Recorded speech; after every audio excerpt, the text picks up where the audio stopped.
Welcome to Smart Stock Watch, your go-to channel for in-depth financial analysis.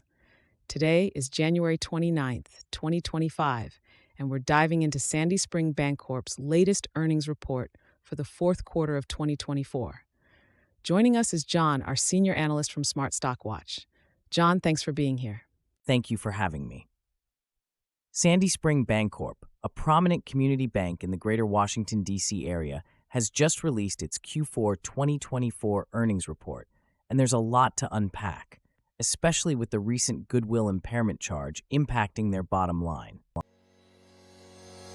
Revenue and profitability overview. Let's start with the financial highlights. Sandy Spring Bancorp reported a net loss of $39.5 million for Q4 2024. John, what were the main factors contributing to this loss?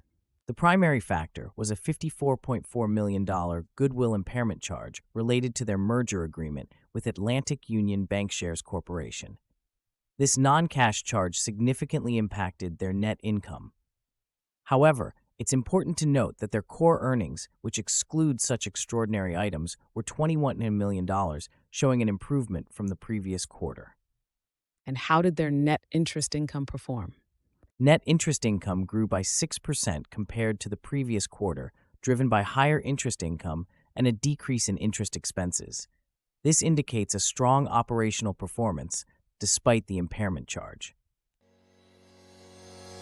Balance sheet and credit quality. Moving on to the balance sheet. How did Sandy Spring Bancorp's assets and loans fare this quarter? Total assets decreased slightly to $14.1 billion, primarily due to a reduction in FHLB advances. Total loans remained stable at $11.5 billion, with growth in commercial business and AD&C loans offset by a decline in commercial investor real estate loans. What about their credit quality? The ratio of non-performing loans to total loans improved to 1.03% from 1.09% in the previous quarter, thanks to paydowns on several non-accrual loans.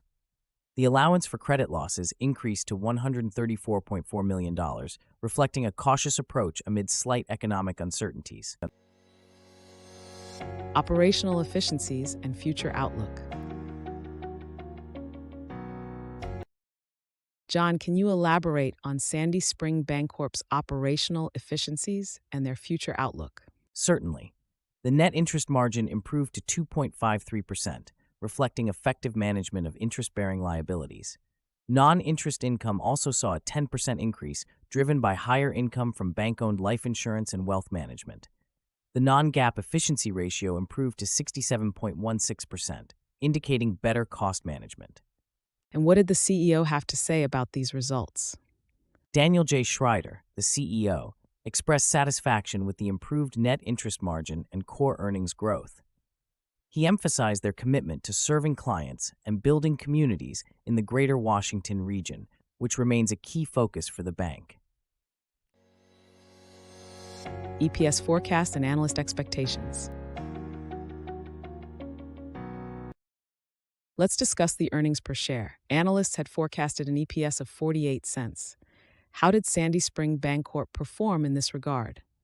The actual core EPS came in at 47, slightly missing the forecast by 1 cent. This minor miss can be attributed to the higher adjusted non-interest expenses, which were impacted by merger-related costs and increased salaries and benefits. How many analysts were involved in this forecast? The forecast was based on estimates from 2 analysts.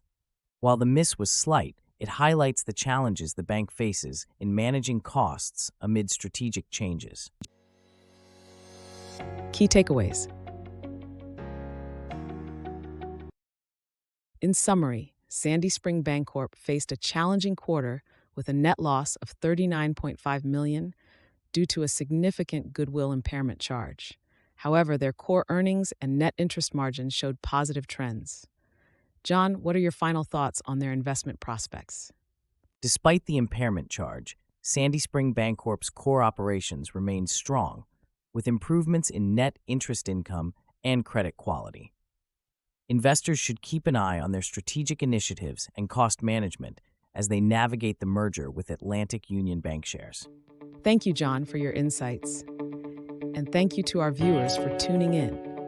If you found this analysis helpful, please like, share, and subscribe to Smart Stock Watch. We'd love to hear your thoughts on Sandy Spring Bancorp's performance in the comments below.